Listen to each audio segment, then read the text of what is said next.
सत साहेब साधु भाई सभी को राम राम। तो संध्या आरती के दो भाग हो गए हैं। कबीर साहिब संध्या आरती के अगली पंक्ति में कहते हैं कि राम निरंजन आरती तेरी अवगति गति कुछ समझ परे नहीं क्यों पहुँचे मति मेरी।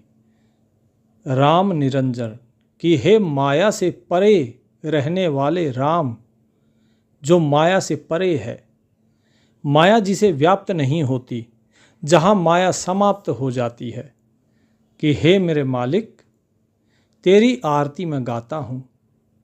तेरी गति अवगत है, जानी नहीं जा सकती, कुछ समझ परे नहीं, तेरी गति कुछ समझ नहीं आती, क्यों पहुँचे मति मेरी। तो बताओ, जब बड़े बड़ों को नहीं समझ में आई तो मुझे कैसे समझ में आएगी। मेरी मति मेरी बुद्धि वहाँ तक कैसे पहुँचे। अर्थात कबीर साहिब कहना चाहते हैं कि परमात्मा जो है वो बुद्धि का विषय नहीं है। परमात्मा को बुद्धि के द्वारा नहीं समझा जा सकता। मन, बुद्धि, इंद्रिय, इन सब से परे है परमात्मा। फिर कहते हैं कि कैसा है, निराकार, निर्लेप, निरंजन, गुण अतीत तिहु देवा, ज्ञान ध्यान से रहे निराला, जानी जाए न सेवा। कि हे साहिब तू निराकार है, यानी किसी आकार में स्थित नहीं है, तू सभी आकारों से परे है, निराकार है। निर्लेप है, अर्थात लिप्त नहीं होता किसी के साथ, तू निर्लिप्त है। निरंजन, माया से रहित है, माया से परे है। गुण अतीत तिहु देवा, तीनों जो देवता हैं उन देवताओं से परे है। वो तीनों देवता वो तू नहीं है। जो कहते हैं कि विष्णु भगवान है, नहीं। जो कहते हैं कि परमात्मा शिव ही परमात्मा है, साहेब कहते हैं कि नहीं, वो तीनों देवता जो हैं उनसे परे है। क्यों परे है? क्योंकि वो गुण अतीत है, यानी गुणातीत है, गुणों से परे है। तीनों देवता क्या हैं? रजोगुण ब्रह्मा जी हैं, सतोगुण विष्णु जी और तमोगुण शिव जी। तो जब ये तीनों गुणों के आधार पर हैं तो परमात्मा तो गुणों से परे है। जब वो गुणों से ही परे है तो ब्रह्मा विष्णु महेश कैसे हो सकता है। इसीलिए ब्रह्मा विष्णु महेश ये परमात्मा नहीं है, क्योंकि ये गुणों में बंधे हुए हैं। ज्ञान ध्यान से रहे निराला, जानी जाए न सेवा। कि ज्ञान ध्यान इन सभी से तू परे है। ज्ञान के द्वारा तुझे प्राप्त नहीं किया जा सकता। तू स्वयं ज्ञान स्वरूप है, तू निराकार है, तू अनंत है, और जब तू अनंत है तो तेरा ज्ञान भी तो अनंत है। तेरे ज्ञान की कोई सीमा नहीं है। इसीलिए यदि कोई सोचे कि मैं इस जीवन में थोड़े से ज्ञान के द्वारा आपको समझ जाऊं, तो नहीं समझ सकते हैं, क्योंकि ज्ञान से तू परे है। ज्ञान तुझे समझने का एक माध्यम हो सकता है, लेकिन ज्ञान से प्राप्त नहीं किया जा सकता। ज्ञान केवल सहायक है। इसी प्रकार ध्यान केवल सहायक है तुझे प्राप्त करने में, लेकिन ध्यान के द्वारा तुझे प्राप्त नहीं किया जा सकता। साहिब कहते हैं कि ज्ञान ध्यान से रहे निराला, जानी जाए न सेवा। अब जब तू सभी से परे है, न गुणों में है, न शब्दों में है, न ज्ञान, न ध्यान, न बुद्धि, किसी के द्वारा भी जब तुझे प्राप्त नहीं किया जा सकता, तो फिर तुझे जाने कैसे और सेवा तेरी कैसे करेंगे। तेरी सेवा भी तो नहीं जानी जा सकती। यदि कोई व्यक्ति सामने दिखता है तो उसकी सेवा की जा सकती है, हाथ पैर दबा के सेवा की जा सकती है, चरण छूकर सेवा की जा सकती है, उसको कोई भोजन देकर भोग लगाकर सेवा की जा सकती है। लेकिन जिसके बारे में कोई जानकारी ही ना हो, जिसकी गति ही ना जानी जाए, उसकी सेवा कैसे की जाए। फिर साहिब कहते हैं, सनक सनंदन नारद मुनिजन शेष पार नहीं पावे, शंकर ध्यान धरै निस्वासर अजहू ताहि झुलावे। कि सनक सनंदन नारद मुनि जो सनकादिक हैं, वे सभी भी भूले पड़े हुए हैं। मुनिजन शेष, ये सब भी आपका पार नहीं पा रहे। ये सभी लगे हुए हैं आपको जानने में, लेकिन कोई भी आपका पार नहीं पा रहा। क्यों नहीं पार पा रहा? क्योंकि एक मछली जो है वो समुद्र का पार नहीं पा सकती। एक मछली जो है वो सीमित है और समुद्र असीम है, विशाल है, वो पार नहीं पा सकती है। उसकी जो उम्र है वो समाप्त हो जाएगी, जीवन समाप्त हो जाएगा, लेकिन वो जान नहीं पाएगी कि ये समुद्र कितना गहरा है, कितना बड़ा है, उत्तर में कितना, दक्षिण में कितना है, वो नहीं जान पाएगी। साहिब कहते हैं कि इसी प्रकार स्वयं जो शेषनाग है और जितने 88,000 मुनिजन हैं, नारद जी हैं, सनक सनंदन सनकादिक सनत कुमार आदि जो हैं, ये सभी लगे हुए हैं तुझे ढूंढने में, लेकिन तेरा पार नहीं पा रहे। शंकर ध्यान धरे निस्वासर, निस माने रात और वासर माने दिन, कि शंकर जी भी दिन रात आपका ध्यान धरे हुए हैं, फिर भी अजहू ताहि झुलावे, फिर भी आज तक वो भी बीच में ही झूल रहे हैं, वो भी तेरा पार नहीं पा पाए, वो भी नहीं जान पाए। बताइए महादेव से बड़ा योगी कौन है, फिर भी वो पार नहीं पा रहे। कितने युगों युग बीत चुके हैं, इतने युग बीत गए, उसके बाद भी इतना सारा भजन साधना ध्यान करने के बाद भी शिव जी के बस की बात नहीं है परमात्मा को जान पाना। क्या कहा आगे, सब सिमरे अपने उन्माना, तो गति लखी न जाई, कहें कबीर कृपा कर जन पर, ज्यों है त्यों समझाई। कि सब अपने अपने अनुमान के हिसाब से उस साहिब की वर्णन करते हैं, साहिब को बताते हैं कि भाई परमात्मा ऐसा होगा, परमात्मा वैसा होगा। सब अपने अनुमान में लगे हुए हैं।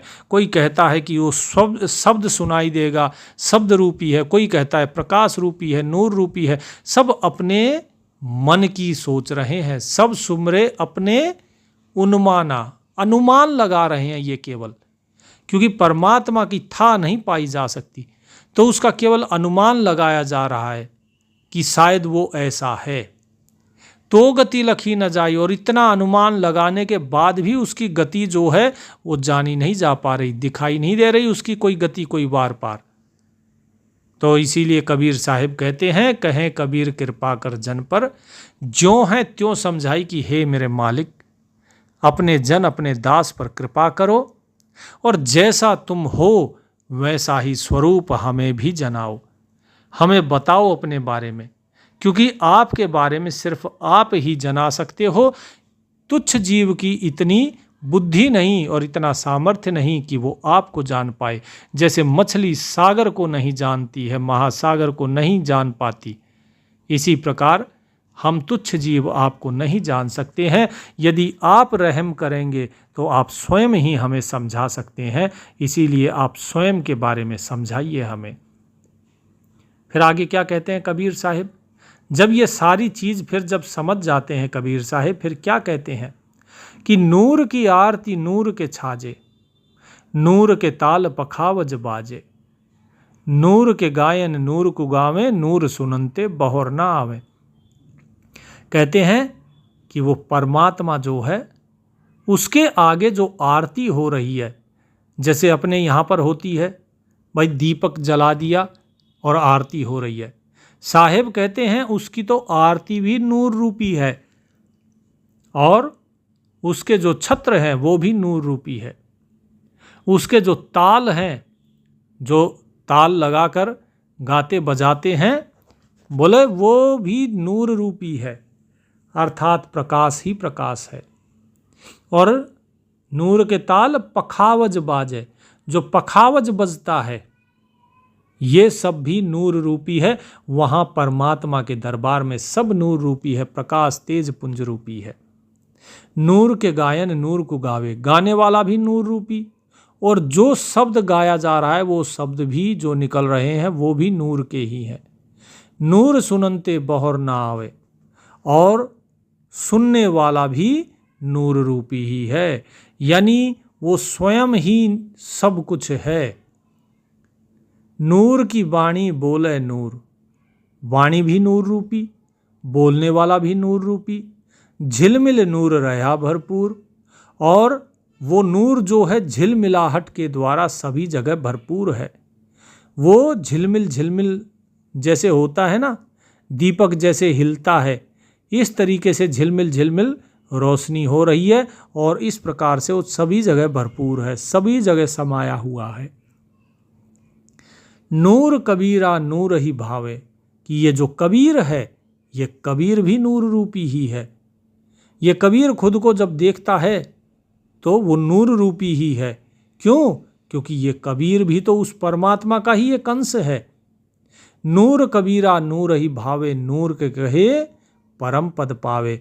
और जो नूर को जानना चाहता है, जो नूर को प्राप्त करता है, वो उस परम पद को प्राप्त कर लेता है। लेकिन कब? नूर के कहे, जब वो नूर रूपी परमात्मा कहता है तभी परम पद मिलता है। और वो कब कहता है? जब शिष्य सच्चा हो जाता है, उसकी लगन, उसका प्रेम सच्चा होता है। तेज की आरती तेज के आगे, तेज का भोग तेज को लागे। कि भाई आरती करने वाला कौन है? यहाँ पर संसार में आप देखो तो मंदिर में जाकर आरती करते हो आप, और आरती किसकी करते हो? जो सामने मूर्ति है उसकी। चेतन जड़ की मूर्ति की पूजा कर रहा है। लेकिन वहाँ क्या है? साहिब कहते हैं कि तेज की आरती तेज के आगे, कि तेज पुंज रूपी जो परमात्मा है उसी की आरती हो रही है। आरती करने वाला भी वही है, आरती हो भी उसी की रही है। तेज का भोग तेज को लागे, जो भोग है वो भी तेज पुंज रूपी है, और जिसके आगे भोग लग रहा है वो भी तेज का ही है, तेज रूपी ही है। तेज पखावज तेज बजावे, तेज ही नाचे तेज ही गावे। कि वो तेज पुंज जो परमात्मा है, गाने वाला भी वही, बजाने वाला भी वही है, वही नाच रहा है, वही नचाने वाला है, वही ढोल तासे बजा रहा है, वही पखावज बजा रहा है। और जो बज रहा है, जो ढोल है, तासे हैं, पखावज है, जो चीज़ बज रही है वो भी वही है। तो इससे क्या भेद समझ में आया? इससे भेद समझ में आया कि परमात्मा ही सब कुछ है, सब कुछ वही है, उसके अलावा और कुछ है ही नहीं। ये चीज़ साहिब बता रहे हैं। फिर क्या कहते हैं साहिब? कि तेज का थाल तेज की बाती, तेज का पुष्प तेज की पाती, तेज के आगे तेज बिराजे, तेज कबीरा आरती साजे। कि थाल भी तेज पुंज का है, बाती भी तेज पुंज की है, और जो पुष्प है पुष्प भी तेज पुंज अर्थात प्रकाश नूर रूपी ही है, और पत्ते भी नूर रूपी ही है। यहाँ क्या करते हैं? यहाँ फूल तोड़ लाए, पत्ते चढ़ा दिए और पूजा कर दी। वहाँ बता रहे हैं कि वहाँ पर कुछ चढ़ाने की ज़रूरत नहीं, सब कुछ वो परमात्मा स्वयं ही है। वही पत्ता है, वही फूल है, वही थाल है, वही बाती है, वही दीपक है। तेज के आगे तेज विराजे। जो पूजा करने वाला पुजारी है वो भी वो परमात्मा ही है, वो तेज पुंज ही है, और जिसकी पूजा हो रही है सामने जो विराजमान है वो भी वो तेज रूपी ही है, तेज पुंज रूपी ही है। तेज कबीरा आरती साजे। वो कबीर साहिब कहते हैं कि वो परमात्मा स्वयं तेज पुंज रूपी ही है, और उसी की ही आरती हो रही है। फिर क्या कहते हैं? फिर और ज़्यादा स्पष्ट कर दिया कि भाई अगर आपको दुविधा है कि तेज पुंज रूपी कोई और भी है, दूसरा भी कोई तेज पुंज रूपी है, तो साहिब और स्पष्ट करते हैं कि आप पे आरती आप पे साजे। कि आरती करने वाला भी आप मतलब खुद आप पे, अपने आप ही, कि वो अपने आप ही तो आरती करता है, अपने आप ही खुद आगे बैठा हुआ है। आप पे साजे, आप पे किंगर है, आप पे बाजे। अर्थात जो बजाने वाली जो किंगरी होती है, बोले वो किंगरी भी वो वही है, परमात्मा ही, और आप पे बाजे, और बज भी वो अपने आप ही रहा है। अर्थात परमात्मा ही बजाने वाला, परमात्मा ही बजने वाला, परमात्मा ही आरती करने वाला, जिसकी आरती हो रही है वो भी परमात्मा ही। आप ताल झांझ झनकारा, आप नचे आप देखन हारा, आप दीपक आप बाती, आप पुष्प आप पाती। कि ताल भी वो परमात्मा ही है, झांझ झनकार जो हो रही है अर्थात जो झांझ बज रही है वो भी वो मालिक ही है, वो स्वयं ही है। और जो झनकार उठ रही है उस झांझ में से, वो झनकार वो शब्द वो भी परमात्मा ही है। वो स्वयं ही नाच रहा है और स्वयं ही देखने वाला भी है। वो स्वयं ही दीपक है, वो स्वयं ही बाती है। आप है दीपक आप है बाती, आप है पुष्प आप है पाती, फूल भी वही है पत्ते भी वही है, सब वही है। कहें कबीर ऐसी आरती गाऊं, आपा मध्य आप समाऊं, कि मैं ऐसी आरती गाता हूं। कबीर साहिब कहते हैं कि अपने आप में स्वयं ही समा जाते हैं, कि आपा मध्य आप समाऊं, कि स्वयं ही स्वयं के अंदर समा जाना, यही है असली आरती। इसीलिए कबीर साहिब ने कहा कि ऐसी कहे कबीर ऐसी आरती गाऊं। कैसी आरती? कि आपा मध्य आप समाऊं, कि अपने अंदर स्वयं ही समा जाएं। और ये किसके माध्यम से होता है? ये होगा नाम सुमरन ज्ञान के माध्यम से। ज्ञान और नाम सुमरन, इसके माध्यम से। लेकिन नाम सुमरन के अंदर उसमें विश्वास होना जरूरी है, प्रेम होना जरूरी है। जब तक प्रेम और विश्वास नहीं होगा, नाम सुमरन दृढ़ नहीं होगा, और बिना ज्ञान के बात बनेगी नहीं। बिना ज्ञान के सत्य असत्य को जान नहीं पाओगे। तो इसीलिए साहिब जो ये वाणी कहते हैं, इस वाणी का भेद बड़ा गहरा है। इसके बाद फिर जो बात होगी वो होगी अब जो आचार्य गरीबदास महाराज की वाणी है, उसमें जो 8 पद आरती के दिए गए हैं। ये तो केवल कबीर साहिब के 8 पद थे। कबीर साहिब ने बताया कि संध्या आरती कैसे कैसे करनी चाहिए। संध्या आरती किसकी की जा रही है, जो आरती करने वाला है वो कौन है, जिसके द्वारा आरती की जा रही है वो कौन है, जो पुष्प पत्ते फूल फल, जो दीपक है बाती है, ये सब कौन है, कैसा है, वो सारा भेद इस आरती में कबीर साहिब ने सब कुछ खोल कर रख दिया। इससे बड़ा बताइए क्या ज्ञान होगा? सारा निचोड़ निकाल दिया सब कुछ। तो इसीलिए भगत जियों, जो सार है असली वो तो यही है। इसी को अब आचार्य गरीबदास महाराज और विस्तार से अब बताएंगे। अब ये तो बता दिया कि भाई सब कुछ परमात्मा है, उसकी जो संध्या आरती करनी है वो कैसे करनी है वो पहले भाग में बता दिया। सारी चीज़ें कबीर साहिब ने बता दी। लेकिन अब उसके आगे की बात क्या है कि उस तक पहुंचा कैसे जाए, परमात्मा को जाना कैसे जाए। ये तो समझ में आ गया कि तेज पुंज रूपी है, नूर रूपी है, लेकिन उसको जाना कैसे जाएगा? ये समझ में आ गया कि वो गुणों से परे है, ब्रह्मा विष्णु महेश इन सब से परे है, लेकिन उसको पहचानेंगे कैसे? उस तक पहुंचने का तरीका क्या है? तो ये सारा भेद आगे अब आचार्य गरीबदास महाराज खोलते हैं, क्योंकि कबीर साहिब ने जो वाणी कही वो गुप्त रूप से कही थी, क्योंकि वो जिस रूप में थे वो था जुलाहे का रूप।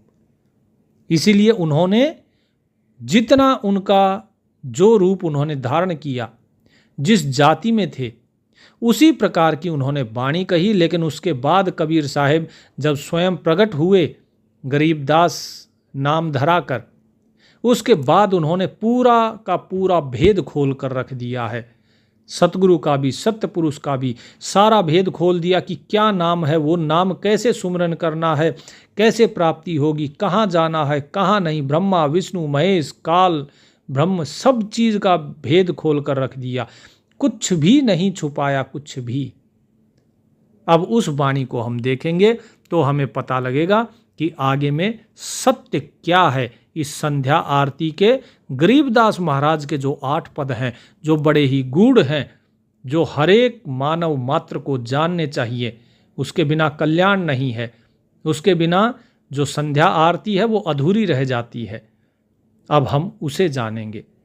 तब तक साहिब का नाम सुमरन कीजिए। परमात्मा आप सभी का कल्याण करें। सत साहिब।